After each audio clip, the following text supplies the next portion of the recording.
విజయనగరం శాసనసభ నియోజకవర్గానికి వైఎస్ఆర్ కాంగ్రెస్ పార్టీ తరఫున శాసనసభ్యునిగా పోటీ చేసే నిమిత్తం నామినేషన్ దాఖలు చేయడం జరిగింది.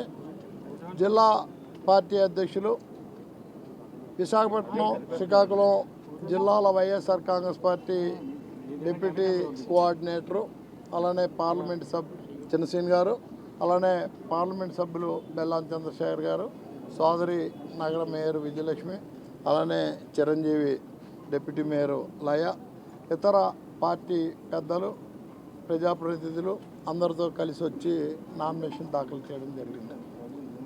మీ ఎన్నికలు వచ్చాయంటే ప్రత్యేకంగా ఓటు అడుగుతున్నాం అన్న ఆలోచన మా మనసులో లేదు. ఎందుకంటే ఈ 5 సంవత్సరాల కాలం నిరంతరం ప్రజల మధ్య నుండే వ్యక్తులమే, ప్రజలు కూడా మమ్మల్ని ఎలక్షన్లు వచ్చేవి వస్తున్నారన్న ఆలోచన లేకుండా ఆదరిస్తున్నారు, ఆహ్వానిస్తున్నారు. ఇప్పుడు పెద్దలు చెప్పారు, జిల్లా పరిషత్ చైర్మన్ గారు, అలానే పార్లమెంటు సభ్యులు. మేమేం చెప్తున్నాం, చేసిన అభివృద్ధిని చూసి ఓటేయండి, జగన్మోహన్ రెడ్డి గారు ఇస్తున్న సంక్షేమ కార్యక్రమాలు చూసి ఓటేయండి, ఇస్తున్న సంక్షేమ కార్యక్రమాల్లో లంచగొండితనం లేని విధానం చూసి ఓటేయండి అని మేము అడుగుతున్నాం. అలానే 5 సంవత్సరాల కాలంలో మంచినీటి సమస్య సంపూర్ణంగా తీర్చాం.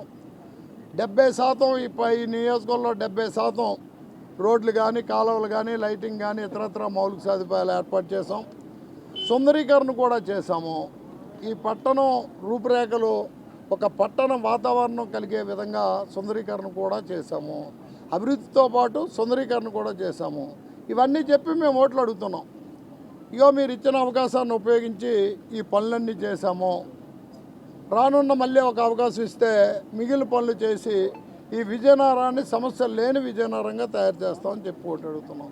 ఓటు అడిగే విధానం 2 విధానాలు. ఒకటి, మేము చెప్పిన విధంగా చేసిన పనులు చెప్పి, చేస్తామని పనులు చెప్పి ఓటు అడగడం ఒక విధానం అయితే, చేసిన పనులేవి లేక చేయగలమనే ధైర్యం కూడా లేకపోతే ఇతర పార్టీల మీద ఆరోపణలు చేసి ఓట్లు అడగడం రెండో రకం. మరి ప్రతిపక్ష పార్టీ వాళ్ళు రెండో రకం అన్న అవలంబిస్తే మేము మొదటి రకమే అవలంబిస్తున్నాం. చెప్పిన పనులు, చేసిన పనులు చెప్పడానికి సమయం లేక కొన్ని చెప్పి కొన్ని చెప్పలేని పరిస్థితి. అన్ని పనులు చేసాం. ఇప్పుడు చిన్నసీన్ గారు చెప్పారు, కరోనా లాంటి కష్టకాలం వస్తే ప్రజలకు ధైర్యం చెప్పాల్సింది, ప్రజలకు అండగా నిలబడాల్సిన రాజకీయ పార్టీలు ఎవరి మటుకాలు ఉంటున్న పరిస్థితిలో కష్టమో నష్టమో ప్రజలు మమ్మల్ని నమ్మి ఉన్నారు, ప్రజలకు ధైర్యం చెప్పాలి, ప్రజలకు అండగా నిలబడాలని మా ఆరోగ్యాలు పక్కన పెట్టి ధైర్యంగా వచ్చి ప్రజలకి ధైర్యం చెప్పిన పరిస్థితి యావత్ విజయనగరం నియోజకవర్గ ప్రజానికం చూశారు. మా సేవలు పొందారు కరోనా సమయంలో, అందుకు మేము ధైర్యంగా ఓటు అడగగలుగుతున్నాం. పెద్దలు రాష్ట్ర ముఖ్యమంత్రి జగన్మోహన్ రెడ్డి గారు తెచ్చిన గడప గడప కార్యక్రమంలో మట్టి రోడ్ల మీద వెళ్ళి గడప గడప కార్యక్రమం చేస్తే ఈరోజు అదే మట్టి రోడ్లు, సిమెంట్ రోడ్లు, తారు రోడ్లు చేసి ఆ రోడ్ల మీద వెళ్ళి ఓట్లు అడుగుతుంటే మాకు ధైర్యం, గర్వం రెండూ కూడా ఉన్నాయని చెప్తూ పెద్దల మంత్రి బొత్స సత్యనారాయణ గారు కానీ, మరి జిల్లా పరిషత్ చైర్మన్ చిన్నసీన్ గారు కానీ, పార్లమెంట్ సభ్యులు బెల్లాం చంద్రశేఖర్ గారు ఇచ్చిన సహాయ సహకారాలతో జిల్లా కేంద్రాన్ని మనందరి బాధ్యత, మనందరం ఉమ్మడిగా అభివృద్ధి చెందించాలన్న ఒక ఆలోచనతో అందరూ కలిసికట్టుగా చేసాం. కాబట్టే ఈరోజు మేము ధైర్యంగా జిల్లాలో ఓట్లు అడిగే పరిస్థితిలో ఉన్నామని చెబుతూ, మరి ప్రతిపక్ష పార్టీలు ఏ ఆరోపణలు చేసినా ప్రజలకు ఇంకా ఓటేసే సమయం ఉంది. 13 మే వరకు సమయం ఉంది. చేసిన ఆరోపణలు వాస్తవం లేదో ఎంక్వైరీలు చేసుకోను, ఆలోచన చేసుకుంటే నిస్వార్థంగా పనిచేసిన మాకు ఓటేయడానికి ప్రజలు సిద్ధంగా ఉన్నారని మేము అనేక సందర్భాల్లో చెప్తుంటాం. ఈ విజయనగరం చాలా చిన్న ఊరు. ఏ చిన్న తప్పు జరిగినా, ఏ చిన్న మంచి జరిగినా ప్రజలందరికీ తెలిసే విధంగానే జరుగుతాయి.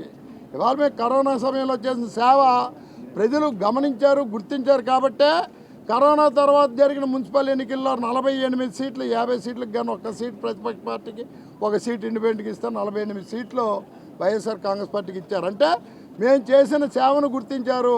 ఆ రోజు నుంచి ఈ రోజు వరకు మేము చేస్తున్న పని విధానాన్ని చూస్తున్నారు. పెద్దలు రాష్ట్ర ముఖ్యమంత్రి జగన్మోహన్ రెడ్డి గారి పరిపాలనా విధానాన్ని కూడా చూస్తున్నారు. కాబట్టే ఫ్యాన్ గుర్తుకు ఓటేస్తారు. మమ్మల్ని ఆ విధంగానే ప్రజలు ఆహ్వానిస్తున్నారని తెలియజేస్తూ, ఇచ్చిన 2 ఓట్లకి ఒకటి పార్లమెంట్ సభ్యునిగా బెల్లాం చంద్రశేఖర్ గారికి, ఒకటి కోలగట్ల వీరభద్రస్వామి శాసనసభ్యునిగా నాకు వేసి మరలా రాష్ట్రంలో జగన్మోహన్ రెడ్డి గారి పరిపాలనని తీసుకురావాలని ఈ సందర్భంగా కోరుతూ మరి జిల్లా పార్టీ అధ్యక్షులు కానీ పెద్దల మంత్రి బొత్స సత్యనారాయణ గారు కానీ తీసుకున్న చొరవతో జిల్లాలో గతంలో ఏ విధంగా అయితే గెలిచామో అన్ని స్థానాలు కూడా వైఎస్ఆర్ కాంగ్రెస్ పార్టీ గెలుస్తుందని తెలియజేస్తారు.